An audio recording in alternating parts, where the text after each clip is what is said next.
로는 61면에 있습니다.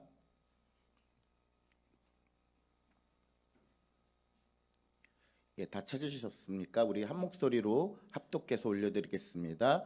예수께서 그 하는 말을 곁에서 들으시고 회당장에게 이르시되 두려워하지 말고 믿기만 하라 하시고 아멘. 여러분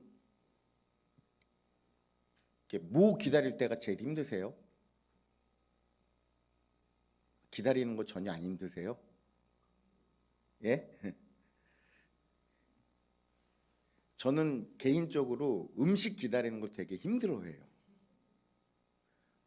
제가 뚱뚱해서 그런 게 아니고요. 그러니까 저는 맛집에 줄 서서 먹거나 이게 내가 먹으려고 하는 집에 줄이 길게 서 있으면 그 기다리는 게 싫어서 안 가요. 근데 제가 한번 일본 선교를 처음 갔을 때 선교사님이 일본에서 제일 맛있는 라멘을 먹여주시겠다고 라멘집에 데리고 가셨어요. 번호표를 뽑고 기다리는데 1시간을 기다려야 된다는 거예요.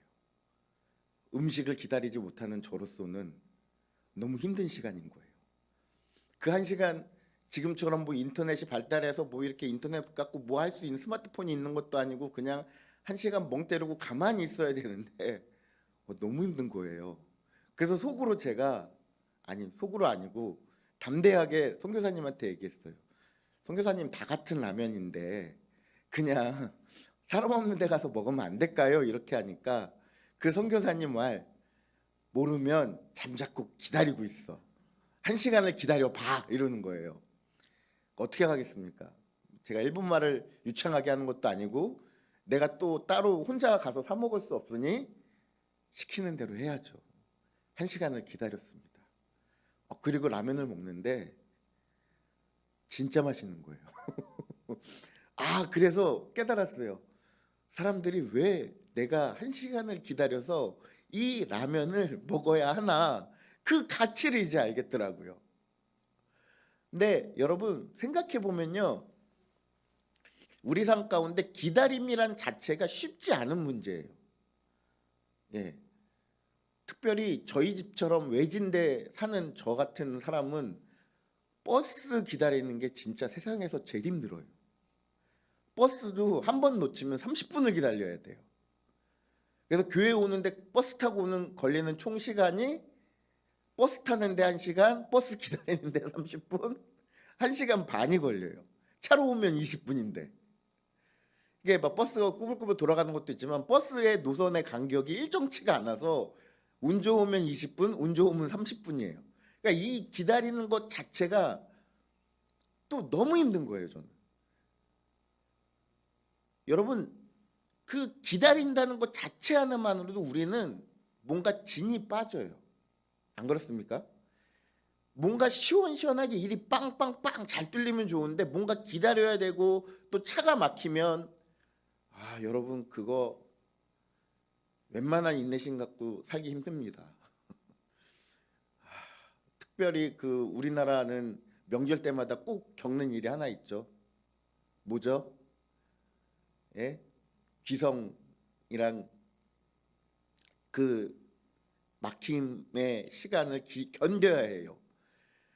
그 시간들을 견디시고 운전해서 그 귀성하고 다시 돌아오시는 분들을 저는 참 존경해요. 제가 감사한 거는 저희 집이 만수동이고 저희 처갓집이 송도라는 곳입니다. 저는 어려서부터 귀성길의 막힘을 경험해 본 적이 없어요. 저희 집이 큰 집이기 때문에 다 저희 집으로 모였기 때문에 저는 귀성의 그 차 막힘을 한 번도 경험해 보지 않았어요. 이런 건 좀 좋은 것 같아요. 근데 오늘 제가 갑자기 왜 기다림의 말을 이렇게 하냐면 오늘 우리가 읽은 마가복음 36절의 말씀이요. 이게 21장부터 43장까지 같이 봐야 되는 말씀이에요. 예, 21장부터 34절까지는 누구의 이야기냐면 혈루증 걸린 여인의 이야기예요. 연달아서 바로 회당장 야이로의 이야기예요. 근데 이 설교를 많은 목사님들이 따로따로 하셔서 우리가 헷갈리는 게 뭐냐면 이 두 사건이 연관성이 별로 없는 줄 알아요. 아니요, 근데 성경을 읽다 보면 이거는 같은 날 같은 장소 비슷한 시간에서 연달아 일어나는 일이에요. 장소는 갈릴리예요. 갈릴리 회당장이라고 하면 모든 마을의 회당이 어디에 있어요? 마을의 중심에 있어요. 그럼 마을의 중심에 있으면 회당까지의 거리가 그 배를 타고 오는 데서 한 30분에서 1시간 정도 걸리는 시간이에요. 그 걸리는 시간이에요. 예수님이 가레사 지방에 갔다가 다시 갈릴리로 돌아오셨을 때 회당장 야이로가 예수님, 저희 집에 오셔서 제 딸에게 손을 얹어서 병 나음을 얻게 하소서 하고서 예수님을 초청해요. 그러니까 예수님이 오시면 어떻게 해요? 이 당시 사람들이 무지막지하게 몰렸어요. 어느 정도 몰렸냐고 생각하시면 여러분 10월 29일에 있었던 이태원 참사 여러분 기억하시면 돼요. 그 정도로 사람들이 많아서 꼼짝달싹할 수 없어요. 이거 저도 한번 경험해봤는데요. 뉴욕 유학 시절에 크리스마스 때면 록펠러 그 센터에 크리스마스 트리가 되게 유명해요. 이제 마지막 겨울이다쯤 생각하고 한 번도 못 본 록펠러의 크리스마스 그 트리를 보러 제가 거길 갔어요. 진짜 위치가 저 강대상에서 박진규 집사님이 있는 데까지였거든요. 저기까지 가는데 몇 분이 걸렸는지 아십니까? 예? 30분 말 안 하죠. 1시간이요. 사람이 워낙 많으니까 사람 때문에 지나갈 수가 없는 거예요. 그래서 그 이태원 그 참사 때 얘기하잖아요. 그때가 어느 정도의 사람이 많았냐면 자신이 힘을 빼고 있으면 그냥 군중에 휩쓸려 가는 이렇게 막 이렇게 왔다 갔다 할 수 있는 그 정도의 인원의 힘이었다고. 그러니까 저도 그때 한번 하도 안 나가 보니까 그냥 힘을 빼고 가만히 있어 봤어요. 앞으로 그냥 가더라고요.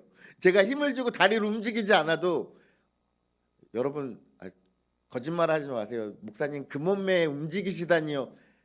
여러분 그때 제가 좀 더 슬림했습니다. 예. 그때는 앞자가 7자였어요. 예. 그때 그러니까 앞으로 제가 움직이더라고요.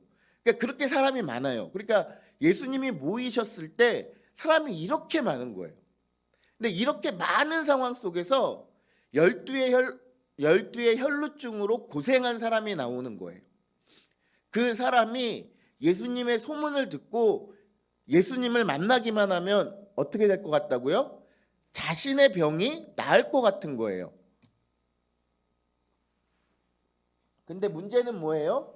사람이 너무 많으니까 예수님을 만나지는 못하겠고 예수님의 옷자락이라도 만지면 자신이 병 나음을 입을 수 있겠다라는 믿음이 생긴 거예요. 그래서 어떻게 했어요? 그 정말 수많은 군중을 뚫고서 예수님의 옷자락을 살짝 만진 거예요. 근데 여러분 한 가지 아셔야 될 게 이 혈루증은 부정출혈이에요. 그래서 성경에 보면 이것을 부정한 것으로 다스려요. 그래서 마을에 같이 살지 못하게 하고 따로 떨어져 살게 하고 그 격리시키는 거예요. 근데 이 여자가 이 12년 동안 이 혈루증을 고치기 위해서 얼마나 많은 재산과 또 얼마나 많은 치욕을 당했을까요? 여성의 삶에서 그 부정한 자로 부정한 여인으로 찍힘을 받아서 그것도 자기가 원해서 아픈 것도 아닌데 그 아픔 때문에 사람들에게 오히려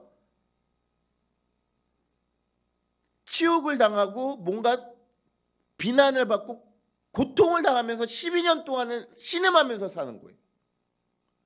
근데 그 여인이 사람들 앞에 나서기 힘든 여인이 용기를 내어서 살짝 그 많은 사람들을 비켜서 예수님의 옷자락을 만졌어요. 근데 우리 예수님 진짜 예민하세요. 김길 목사님이란 분은 예수님이 까칠하시다고 하시더라고요. 여기에 이 부분에서 그분의 말에 의하면요.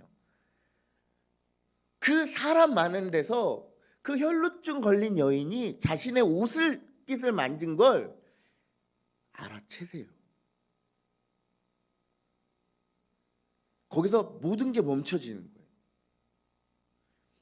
누가 내 옷깃을 만졌다. 난 내게서 능력이 나갔다. 이 사람을 찾아야 된다 얘기하시는 거예요. 그 옆에 있던 베드로는 갑자기 답답해지기 시작하는 거예요. 빨리 가야 되는데. 회당장이면은 뭐예요? 조금 권세가 있고 집이 부자인 사람이에요. 그래서 이 회당장의 딸 야이로를 고치면 예수님의 명성이 또 어떻게 되는 거예요? 한 단계 업그레이드 되는 거예요. 그러니까 이 지체되는 게 싫으니까 베드로는 뭐라고 얘기해요? 아니 예수님, 이렇게 사람이 많이 왔다 갔다 하는 것 중에서 그렇게 스친 건데 예수님 뭘 그렇게 신경 쓰십니까? 신경 쓰지 마십시오라고 얘기를 해요. 근데 예수님은 끝까지 누구인가? 누가 내 옷에 손을 대었는가? 이렇게 찾으시는 거예요. 그러니까 계속 웅성웅성거리면서 그 옷에 손을 댄 사람을 찾는 거예요. 시간이 지나서 그 혈루증 앓은 여인이 자신이 옷깃을 만지었음을 고백하는 거예요. 제가 혈루증 12년을 앓으면서 이 이사 저 이사에게 저희 재산을 모두 다 탕진하고 수많은 고통 가운데 있었는데 예수님이 내가 예수님 옷깃을 만지면 나을 것 같아서 그렇게 만졌습니다 라고 얘기하는 거예요. 그러자 예수님이 뭐라고 해요? 34절에 따라 내 믿음이 너를 구원하였으니 평안히 가라. 내 병에 놓여 건강할지어다 라고 얘기를 하시는 거예요. 근데 여러분 지금 이 상황은 예수님이 이렇게 한가하신 상황이에요? 아니에요. 여러분 생각해 보세요. 한 소녀가 죽어가고 있는 상황에서 누군가 자신의 옷깃을 만진 사람을 찾기 위해서 시간을 보낸다는 게 여러분 쉬운 게 아니에요. 왜 그럼 예수님은 여기서 멈춰 서셨을까요? 여러분 혈루증은 아까 제가 부정한 죄라고 얘기했죠. 부정한 병이라고. 이 부정한 병을 나았다라고 확인받는 방법이 뭐예요? 제사장에 가서 자신이 그 병에서 나음을 받았다라고 확인시켜 주는 거예요. 그러면은 여러분 이 12년 동안 혈루증을 앓은 여인은 온 동네 갈릴리에서 다 아는 사람이에요. 부정한 사람이라고 아는 사람. 근데 어느 날 갑자기 그 부정한 여인이 제사장에게 찾아가서 나 혈루증이 나았습니다라고 하면 제사장이 쉽게 믿을까요? 안 믿을까요? 안 믿죠. 거기다 누가 고쳐주셨어요? 예수님. 제사장이랑 예수님이랑 사이가 좋아요? 안 좋아요. 그러니까 예수님이 여기서 멈춰서서 뭘 하시는 거예요? 증인들을 만드시는 거예요. 이 여인이 병에서 고통을 받았음을 많은 사람들 앞에서 보여주시는 거예요. 그렇게 해서 이 여인의 고통은 끝났어요. 그러나 문제가 하나 생겼어요. 뭐예요? 회당장 야이로의 딸이 죽어버린 거예요. 언제 죽은 거예요? 예수님이 이 혈루증 걸린 여인과 이야기를 하는 시간에 죽어버린 거예요. 그 시간에 가장 똥줄이 탔을 사람이 누구예요? 예수님이요? 야이로죠. 왜요? 자기 자식이 아파서 죽어가고 있잖아요. 그 시간에 가장 똥줄이 타는 사람은 야이로라고요. 얼마나 똥줄이 탔을까요? 여러분 한번 생각해 보세요. 이거는 저희 어떤 말로도 표현할 수가 없어요. 제가 예전에 평택에서 사역할 때 저희 집에서 제가 좀 특이한 게 저희 아내가 지연이가 코로나가 걸려도 저는 안 걸리고 A형 독감이 걸려도 저는 안 걸려요. 집안 식구들 다 걸렸는데 저만 안 걸려요. 근데 지연이가 정말 어렸을 때 독감 A형 독감이 걸려서 열이 펄펄 나고 너무 아픈 거예요. 근데 제가 그게 그 아픈 날이 하필이면 토요일인 거예요. 토요일 날 애가 아픈데 제가 주일이니까 부목사니까 내가 부목사로서 교회 예배 준비를 해야 되고 이것저것 해야 되니까 내가 지연이가 아파도 안아줄 수가 없어라는 생각으로 마음을 다잡고 되게 안타까워하고 있었어요. 근데 갑자기 지연이가 자다가 깨서 잠깐 아내가 힘든 상황에서도 이렇게 뭔가 지연이 먹을 것을 만드는 상황에서 지연이가 나를 보더니 아빠라고 하는데 제가 생각했던 것들이 모두 다 사라지는 거예요. 그냥 저도 모르게 어떻게 했어요? 그냥 안아서 괜찮아 괜찮아 괜찮아 금방 날 거야 하면서 기도해 줬어요. 여러분 자식이 아프면요 그걸 이길 수 있는 부모가 없는 거예요. 그 어떤 아픔보다 자식이 아파서 자식이 먼저 세상을 뜬 사람의 마음은 정말 헤아릴 수가 없는 거예요. 뭘로 어떻게 위로가 안 되는 거예요.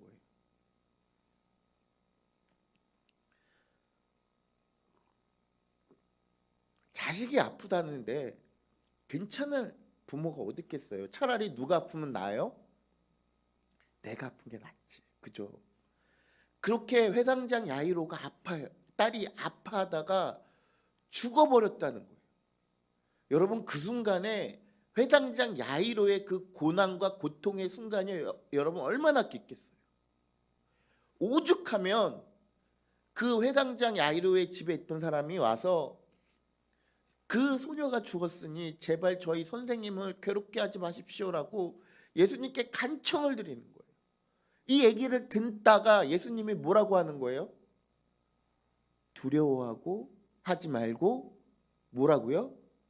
믿기만 하라는 거예요. 왜 그러셨을까요? 뭔가 예수님의 다른 뜻이 있었겠죠. 우리야 여러분 지금 성경을 읽어서 모든 그 결말을 알잖아요. 그러니까 해피엔딩으로 끝날 것이다 라고 생각하니까 지금 우리가 마음 편하게 이렇게 설교를 듣고 있지. 여러분 이 시대상으로 와서 결말을 몰라봐요. 이거 얼마나 진짜 웅성웅성거리고 얼마나 이렇게 복잡한 거예요. 회당장 야이로는 예수님한테 따지고 원망하고 예수님을 때릴 수 있었어요. 예수님을 초청한 게 누구예요? 자신이에요. 자기 딸을 위해서 초청했는데 예수님이 중간에 정말 어디서 듣도 보도 못한 여자에게 시간을 내어주시다가 자기 딸이 죽어버린 거야. 아니나 다를까 집에 가니까 통곡하고 이미 그 집은 초상집 분위기인 거예요. 난리도 아닌 거예요. 그러는 상황 가운데 그렇게 슬픈 가운데 예수님께서 뭐라고 이야기하시냐면 회당장 야이로에게 두려워하지 말고 믿기만 하라는 거예요. 그리고 그 집에 가서 제자 몇 명을 데리고 가셨어요. 그리고 예수님이 얘기하시죠. 뭐라고요? 이 소녀가 죽은 게 아니라 잔다. 그러니까 거기 있던 사람들이 뭐라고 해요? 비웃었대요. 왜 비웃었을까요? 다 죽은 거 아는데 왜 잔다고 해? 하면서 비웃는 거예요. 예수님을 비웃기 시작하는 거예요. 그럼 그 자리에 있던 또 야이로는 어떻게 되는 거예요? 희망이 또 뭉개지면서 완전히 절망의 끝에 끝자락에 깊이 들어가는 거예요. 누구도 구원해 줄 수 없는 그 절망 가운데 들어가 버리는 거예요. 여러분 생각해 보세요. 자신이 초청해서 예수님을 데려왔는데 혈루증 걸린 여자의 병은 나았어요. 그 여자의 고통이 끝남과 동시에 자신의 고통은 더 깊어지는 거예요. 여러분 이거 이해할 수 있겠어요? 어느 한 사람이 고통이 끝났는데 그 사람의 시즌이 이제 와서 회복의 시간이 왔는데 자신은 고통으로 더 깊이 들어가는 거예요. 그 보면 어떻게 되는 거예요? 어우, 조금 속된 말을 쓰겠습니다. 미치고 환장하고 팔딱 뛰는 거죠. 이거는 뭐 말로 어떻게 얘기해요? 뭐 어떻게 할 수가 없잖아요. 근데 그때 예수님이 뭐라고 얘기해요? 달리 달고 하시면서 손에 손을 잡으며 달리 달고 마시면서 이 말이 뭐예요? 소녀여 일어나라. 그러니까 어떻게 돼요? 그 소녀가 일어나서 숨을 쉬기 시작한 거예요. 예수님이 비밀로 하고 아무한테도 말하지 말고 이 아이에게 먹을 것을 주라고 이 말씀에 단락이 끝나져요. 이 말씀이 우리에게 비춰지는 것은요, 뭐냐면 여러분 우리 공동체예요. 아닙니까? 우리 공동체예요. 근데 공동체인데 똑같이 기도하고 똑같이 예배드리고 똑같이 모아하는데 어느 한 사람의 고통이 끝나고 나는 더 깊은 절망 가운데 들어가는 거예요. 여러분 그거 볼 때 어떠세요? 솔직히 배 아프시잖아요. 솔직히 하나님이 살아계신가? 하나님이 정말 살아서 내 기도를 들었고 계신가 아닌가? 별의별 생각이 다 나면서 왜 나는 계속 고통 가운데 머물러야 하는지 정말 절망 가운데 자신을 포기해버릴 때가 있잖아요. 그때 예수님이 하시는 말씀이 이 말이에요. 두려워하지 말고 믿기만 하라.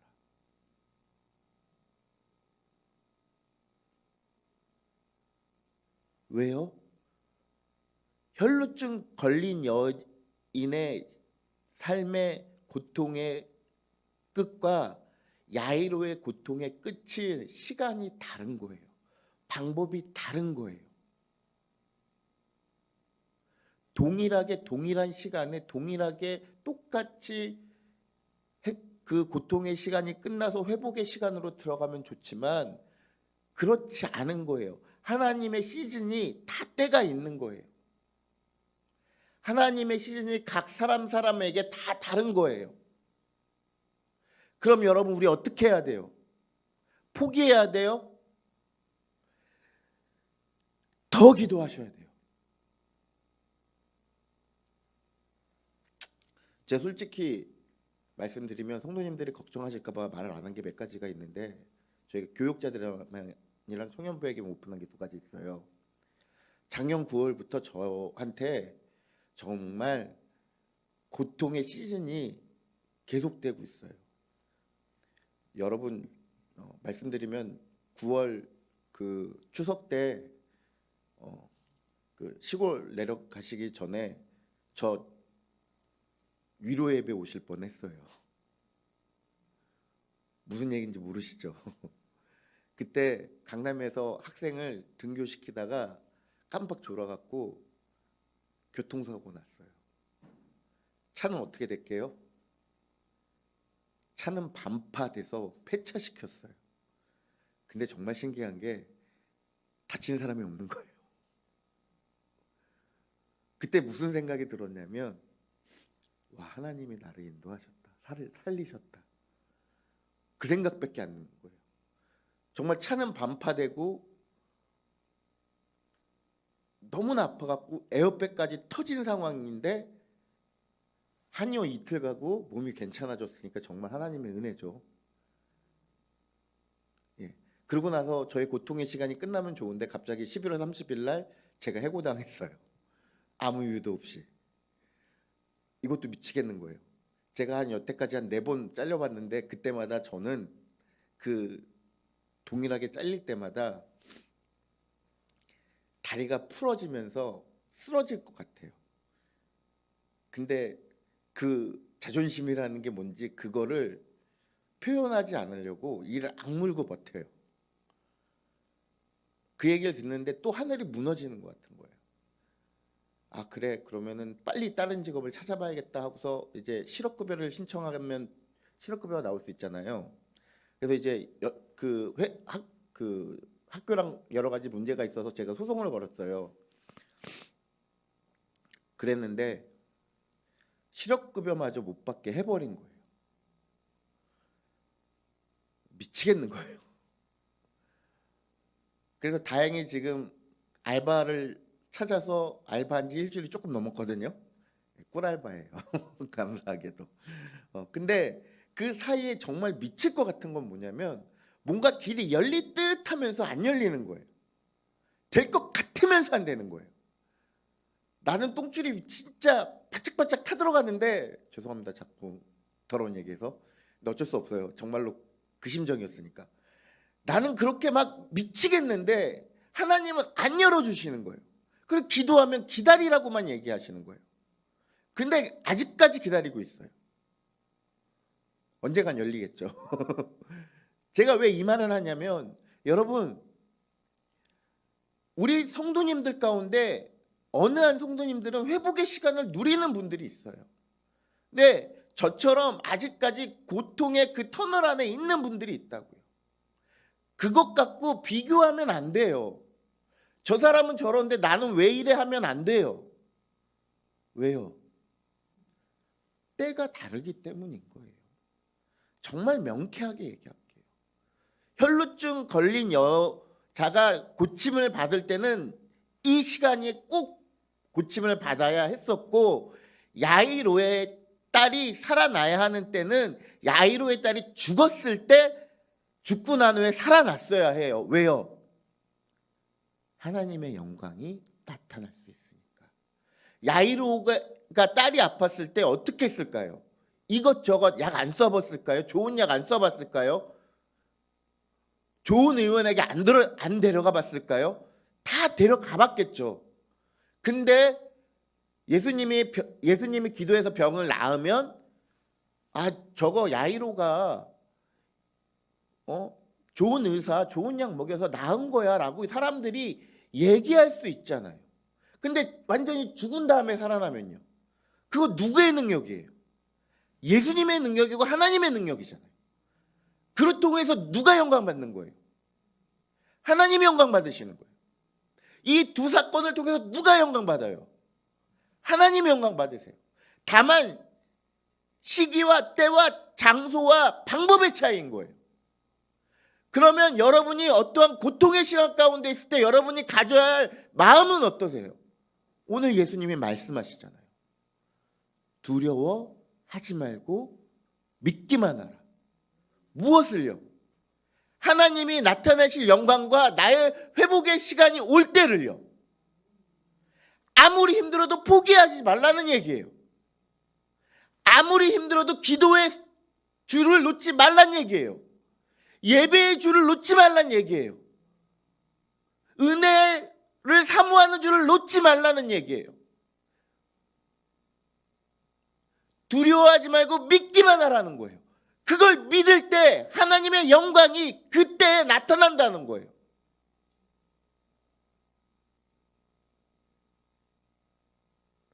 여러분 이제 말씀을 마무리할 건데요. 여러분의 시즌은 오셨습니까? 여러분 회복의 시간으로 돌아가셨습니까? 아직 아니신가요? 저처럼 고난의 터널 가운데 있나요? 아니요.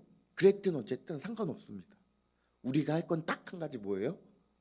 두려워하지 말고 믿기만 하면 돼요. 왜요? 예수님이 하실 거니까요. 내가 하면 돼요? 안 돼요? 안 돼요. 누가 하셔야 돼요? 예수님이 하실 거예요. 우리는 그때까지 두려워하지 말고 믿으면 돼요. 그 믿음의 끝은 하나님께서 우리에게 베푸실 회복의 시간일 것입니다. 사랑하는 성도 여러분들, 한마음교회 성도 여러분들, 우리 한마음교회 모든 성도님들이 회복의 시즌에 빨리 갔으면 좋겠습니다. 그리고 아직 그 시즌이 아직 오지 않으신 성도님들은 포기하지 마시고 어떻게 해요? 두려워하지 말고 믿으십시오. 그러면 분명히 하나님께서 영광을 보여주실 것입니다. 아멘. 우리 이 시간 잠깐 기도하겠습니다.